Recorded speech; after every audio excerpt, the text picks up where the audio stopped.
ಶಿರಸಿಯ ಶ್ರೀ ಭೂತೇಶ್ವರ ಪತ್ತಿನ ಸಹಕಾರಿ ಸಂಘದಲ್ಲಿ ಸಾಲ ಪಡೆದು ಮರಳಿಸದ ವ್ಯಕ್ತಿಯ ವಿರುದ್ಧ ನ್ಯಾಯಾಲಯ ತೀರ್ಪು ನೀಡಿ ಆದೇಶ ಪ್ರಕಟಿಸಿದೆ. ಇನ್ನು ಸಂಘದಲ್ಲಿ ಭಾಸ್ಕರ್ ಮಡ್ಗಾಂವ್ಕರ್ ಎಂಬುವವರು 2017ರ ಮಾರ್ಚ್ 31ರಂದು 5 ಲಕ್ಷ ರೂಪಾಯಿ ಸಾಲ ಪಡೆದುಕೊಂಡಿದ್ದರು. ಬಳಿಕ ಅದನ್ನು ಮರಳಿಸುವಲ್ಲಿ ವಿಫಲರಾಗಿದ್ದರು. ಈ ಹಿನ್ನೆಲೆಯಲ್ಲಿ ಸಂಘದ ಪರವಾಗಿ ಮುಖ್ಯ ಕಾರ್ಯನಿರ್ವಾಹಕ ವಿನಾಯಕ್ ಶೆಟ್ಟಿ ನ್ಯಾಯಾಲಯದಲ್ಲಿ ಚೆಕ್ ಬೌನ್ಸ್ ದಾವೆ ಹೂಡಿದ್ದಾರೆ. ಇದಕ್ಕೆ ಸಂಬಂಧಿಸಿ ವಾದ ಪ್ರತಿವಾದ ಆಲಿಸಿದ ನ್ಯಾಯಾಧೀಶ ಅಭಿಷೇಕ್ ರಾಮಚಂದ್ರ ಜೋಶಿ, ಸಾಲ ಮರಳಿಸದ ಭಾಸ್ಕರ್ ಮಡ್ಗಾಂವ್ಕರ್ ಅವರು ಸಂಘಕ್ಕೆ 9 ಲಕ್ಷ ರೂಪಾಯಿ ಹಣ ನೀಡಬೇಕು ಅಥವಾ 6 ತಿಂಗಳು ಕಾರಾಗೃಹ ಶಿಕ್ಷೆ ಅನುಭವಿಸಬೇಕು ಎಂದು ತೀರ್ಪು ನೀಡಿ ಆದೇಶ ಹೊರಡಿಸಿದ್ದಾರೆ. ಇನ್ನು ಸಂಘದ ಪರವಾಗಿ ಎಸ್ಎನ್ ನಾಯ್ಕ್ ವಾದ ಮಂಡಿಸಿದ್ದರು.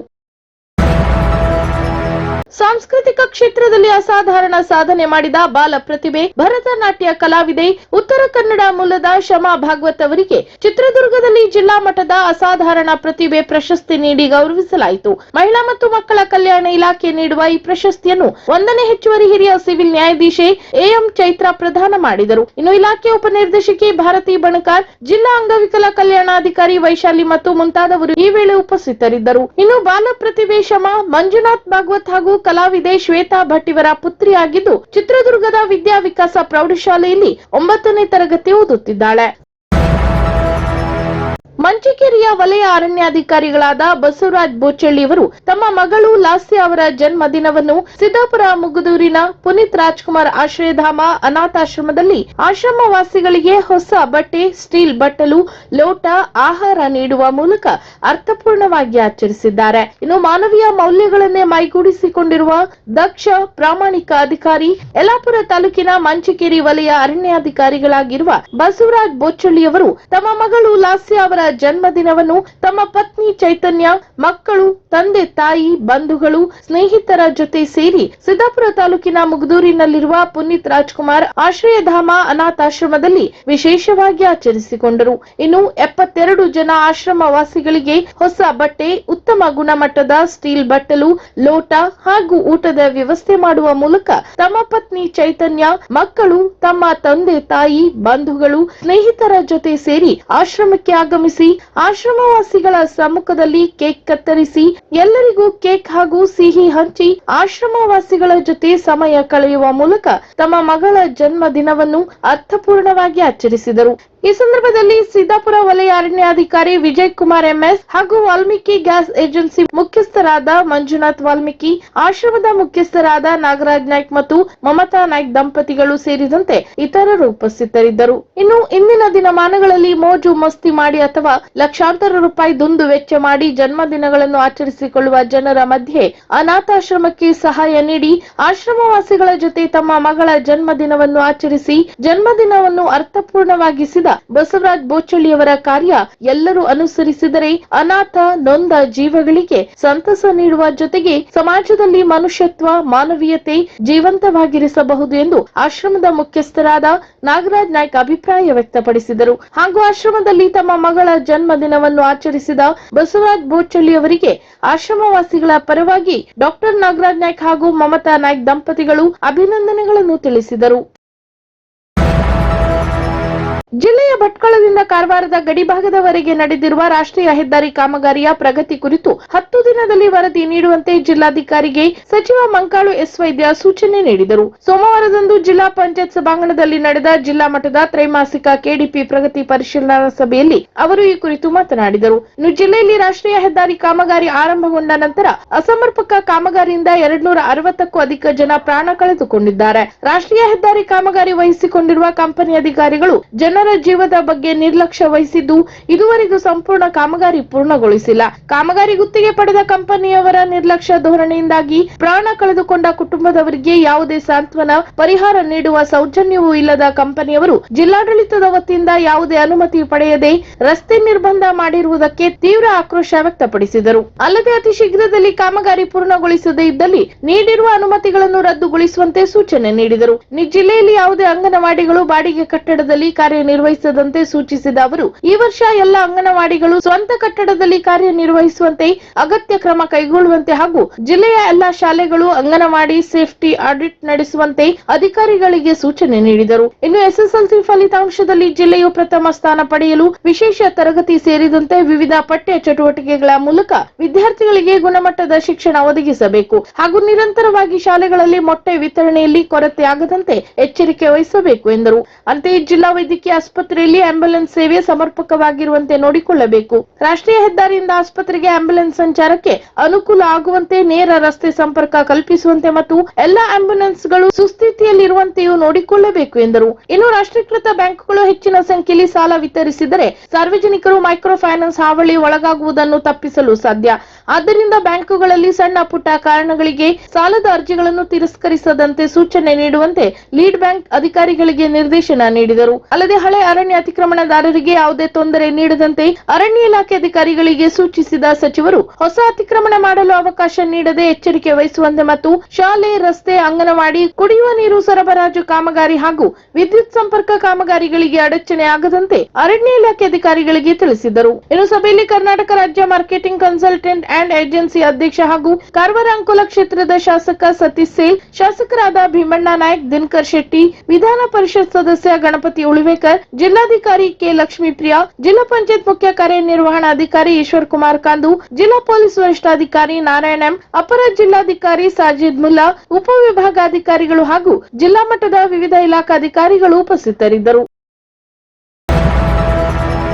ರಾಜ್ಯ ಸರ್ಕಾರ ಜಾರಿಗೆ ತಂದಿರುವ ಪಂಚ ಗ್ಯಾರಂಟಿ ಯೋಜನೆಗಳ ಅನುಷ್ಠಾನದಲ್ಲಿ ಉತ್ತರ ಕನ್ನಡ ಜಿಲ್ಲೆ ಇಡೀ ರಾಜ್ಯದಲ್ಲಿ ಪ್ರಥಮ ಸ್ಥಾನದಲ್ಲಿದೆ ಎಂದು ರಾಜ್ಯ ಗ್ಯಾರಂಟಿ ಯೋಜನೆಗಳ ಪ್ರಾಧಿಕಾರದ ಅಧ್ಯಕ್ಷ ಎಚ್ಎಂ ರೇವಣ್ಣ ತಿಳಿಸಿದರು. ಜಿಲ್ಲಾ ಪಂಚಾಯತ್ ಸಭಾಂಗಣದಲ್ಲಿ ನಡೆದ ಜಿಲ್ಲಾ ಮಟ್ಟದ ತ್ರೈಮಾಸಿಕ ಕೆಡಿಪಿ ಸಭೆಯಲ್ಲಿ ಭಾಗವಹಿಸಿ ಅವರು ಮಾತನಾಡಿದರು. ಇನ್ನು ಸರ್ಕಾರ ಬಡ ಜನಸಾಮಾನ್ಯರ ಸಬಲೀಕರಣಕ್ಕಾಗಿ ಜಾರಿಗೆ ತಂದ ಪಂಚ ಗ್ಯಾರಂಟಿ ಯೋಜನೆಗಳ ಅನುಷ್ಠಾನದಲ್ಲಿ ಫಲಾನುಭವಿಗಳನ್ನು ಗ್ಯಾರಂಟಿ ಯೋಜನೆಯಲ್ಲಿ ಒಳಪಡಿಸುವಲ್ಲಿ ಅಧಿಕಾರಿ ಸಿಬ್ಬಂದಿಗಳು ಪ್ರಮುಖ ಪಾತ್ರ ವಹಿಸಿದರ ಪರಿಣಾಮ ಜಿಲ್ಲೆಯು ರಾಜ್ಯದಲ್ಲಿ ಪ್ರಥಮ ಸ್ಥಾನದಲ್ಲಿದ್ದು ತಳಮಟ್ಟದಿಂದ ಅಧಿಕಾರಿಗಳು ಸಿಬ್ಬಂದಿಗಳಿಂದ ಎಲ್ಲರಿಗೂ ಅಭಿನಂದನೆಗಳು ಎಂದರು. ಗ್ಯಾರಂಟಿ ಯೋಜನೆ ಅನುಷ್ಠಾನದಲ್ಲಿ ಜಿಲ್ಲಾ ಮತ್ತು ತಾಲೂಕು ಮಟ್ಟದ ಅಧ್ಯಕ್ಷರು ಅತ್ಯಂತ ಕ್ರಿಯಾಶೀಲರಾಗಿ ಕಾರ್ಯನಿರ್ವಹಿಸುತ್ತಿದ್ದು ಗ್ಯಾರಂಟಿ ಯೋಜನೆ ವಂಚಿತರ ಮನೆಗಳಿಗೆ ಭೇಟಿ ನೀಡಿ ಅವರಿಗೆ ಸೌಲಭ್ಯಗಳನ್ನು ಮಂಜೂರು ಮಾಡಿಸುತ್ತಿದ್ದು ರಾಜ್ಯದಲ್ಲಿ ಗ್ಯಾರಂಟಿ ಯೋಜನೆ ಮೊದಲ ಪ್ರಶಸ್ತಿ ಉತ್ತರ ಕನ್ನಡ ಜಿಲ್ಲೆಗೆ ನೀಡಲಾಗುವುದು ಎಂದರು. ಇನ್ನು ಶಕ್ತಿ ಯೋಜನೆಯಡಿ ಜಿಲ್ಲೆಯಲ್ಲಿ ಉತ್ತಮ ಪ್ರತಿಕ್ರಿಯೆ ವ್ಯಕ್ತವಾಗುತ್ತಿದ್ದು ಯೋಜನೆಯಿಂದ ಶಾಲಾ ಕಾಲೇಜು ವಿದ್ಯಾರ್ಥಿಗಳಿಗೆ ತೊಂದರೆಯಾಗದಂತೆ ಬಸ್ ಸಂಚಾರ ಮಾಡುವಂತೆ ತಿಳಿಸಿದ ಅವರು ಮುಂದಿನ ದಿನಗಳಲ್ಲಿ ಸಾರಿಗೆ ಸಚಿವರ ಜೊತೆ ಚರ್ಚಿಸಿ ಹೆಚ್ಚಿನ ಹೊಸ ಬಸ್ಸು ಮಂಜೂರು ಮಾಡಿಸಿಕೊಡಲಾಗುವುದು ಎಂದರು. ಯುವ ನಿಧಿ ಯೋಜನೆಯಡಿ ಜಿಲ್ಲೆಯಲ್ಲಿ ಇನ್ನೂ ಹೆಚ್ಚಿನ ಫಲಾನುಭವಿ ನೋಂದಣಿಗೆ ಕ್ರಮ ವಹಿಸಬೇಕು ಹಾಗೂ ಯುವ ನಿಧಿ ಫಲಾನುಭವಿಗಳಿಗೆ ಜಿಲ್ಲಾ ಗ್ಯಾರಂಟಿ ಯೋಜನೆಗಳ ಪ್ರಾಧಿಕಾರದ ಜೊತೆ ಸೇರಿ ಕೌಶಲ್ಯಾಭಿವೃದ್ಧಿ ಕಾರ್ಯಾಗಾರವನ್ನು ಏರ್ಪಡಿಸುವಂತೆ ಸೂಚಿಸಿದ ಅವರು ಯುವ ಜನತೆಯಿಂದ ಅಭಿಪ್ರಾಯ ಪಡೆದು ಅವಶ್ಯವಿರುವ ಕೌಶಲ್ಯಾಭಿವೃದ್ಧಿ ತರಬೇತಿಗಳನ್ನು ಏರ್ಪಡಿಸುವಂತೆ ಜಿಲ್ಲಾ ಕೌಶಲ್ಯಾಭಿವೃದ್ಧಿ ಅಧಿಕಾರಿಗೆ ಸೂಚನೆ ನೀಡಿದರು. ಈ ಸಂದರ್ಭದಲ್ಲಿ ಮೀನುಗಾರಿಕೆ, ಬಂದರು ಮತ್ತು ಒಳನಾಡು ಜಲಸಾರಿಗೆ ಹಾಗೂ ಜಿಲ್ಲಾ ಉಸ್ತುವಾರಿ ಸಚಿವ ಮಂಕಾಳು ಎಸ್ ವೈದ್ಯ, ಕರ್ನಾಟಕ ರಾಜ್ಯ ಮಾರ್ಕೆಟಿಂಗ್ ಕನ್ಸಲ್ಟೆಂಟ್ ಅಂಡ್ ಏಜೆನ್ಸೀಸ್ ಅಧ್ಯಕ್ಷ ಹಾಗೂ ಕಾರವಾರ ಅಂಕೋಲ ಕ್ಷೇತ್ರದ ಶಾಸಕ ಸತೀಶ್ ಸೈಲ್, ಶಾಸಕರಾದ ಭೀಮಣ್ಣ ನಾಯ್ಕ್, ವಿಧಾನ ಪರಿಷತ್ ಸದಸ್ಯ ಗಣಪತಿ ಉಳಿವೇಕರ್, ಜಿಲ್ಲಾ ಗ್ಯಾರಂಟಿ ಯೋಜನೆಗಳ ಪ್ರಾಧಿಕಾರದ ಅಧ್ಯಕ್ಷ ಸತೀಶ್ ನಾಯ್ಕ್, ಜಿಲ್ಲಾಧಿಕಾರಿ ಲಕ್ಷ್ಮೀಪ್ರಿಯಾ, ಜಿಲ್ಲಾ ಪಂಚಾಯತ್ ಮುಖ್ಯ ಕಾರ್ಯನಿರ್ವಹಣಾಧಿಕಾರಿ ಈಶ್ವರ್ ಕುಮಾರ್ ಕಾಂದು, ಜಿಲ್ಲಾ ಪೊಲೀಸ್ ವರಿಷ್ಠಾಧಿಕಾರಿ ನಾರಾಯಣ ಎಂ ಸೇರಿದಂತೆ ಮತ್ತಿತರರು ಹಾಜರಿದ್ದರು.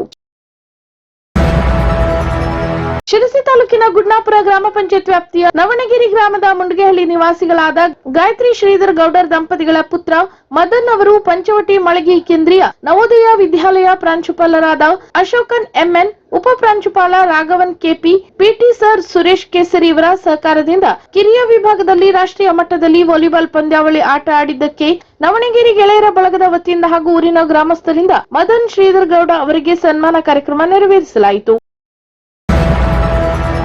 ಉತ್ತರ ಕನ್ನಡ ಜಿಲ್ಲೆಯ ಹೆಮ್ಮೆಯ ಕುವರ ಅಂತಾರಾಷ್ಟ್ರೀಯ ಕ್ರೀಡಾಪಟುವಾಗಿ ಕ್ರೀಡಾ ತರಬೇತುದಾರರಾಗಿ 25 ವರ್ಷಗಳ ಕಾಲ ವೀರ ಸೇನಾನಿಯಾಗಿ ಸೇವೆ ಸಲ್ಲಿಸಿ ಇದೀಗ ಸೇವೆಯಿಂದ ನಿವೃತ್ತಿ ಹೊಂದಿ ಶಿರಸಿಗೆ ಆಗಮಿಸಿದ ಕಾಶಿನಾಥ್ ಬೆಂಗಳೆ ಇವರಿಗೆ ಶಿರಸಿಯ ನೀಲೇಕಣಿ ಬಳಿ ಕರ್ನಾಟಕ ರಾಜ್ಯ ನೌಕರರ ಸಂಘ, ದೈಹಿಕ ಶಿಕ್ಷಣ ಶಿಕ್ಷಕರ ಸಂಘ ಹಾಗೂ ಸಾರ್ವಜನಿಕರಿಂದ ಭವ್ಯ ಸ್ವಾಗತ ನೀಡಿ ಮೆರವಣಿಗೆ ಮಾಡಲಾಯಿತು. ಭಾರತೀಯ ಸೈನಿಕರಿಗೆ ಸೈನ್ಯಕ್ಕೆ ಭಾರತೀಯ ಸೈನಿಕರಿಗೆ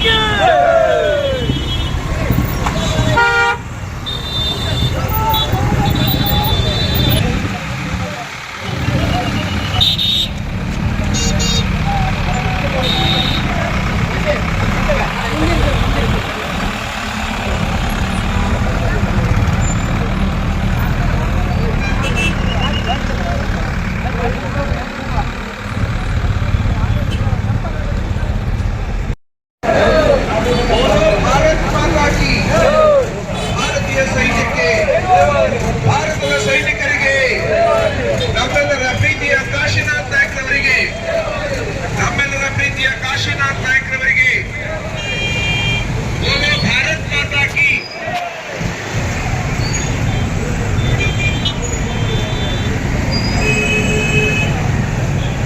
ಭಾರತ್ ಮಾತಾ ಕಿ ವಂದೇ ವಂದೇ ಕಾಶಿನಾಥ್ ನಾಯ್ಕರವರಿಗೆ ಭಾರತದ ಹೆಮ್ಮೆಯ ಸೈನಿಕ ಕಾಶಿನಾಥ್ ನಾಯ್ಕ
ಕದಂಬ ನ್ಯೂಸ್ ಫಸ್ಟ್, ನಿರ್ಭೀತಿಯಿಂದ ನಿಮ್ಮ ಪರವಾಗಿ.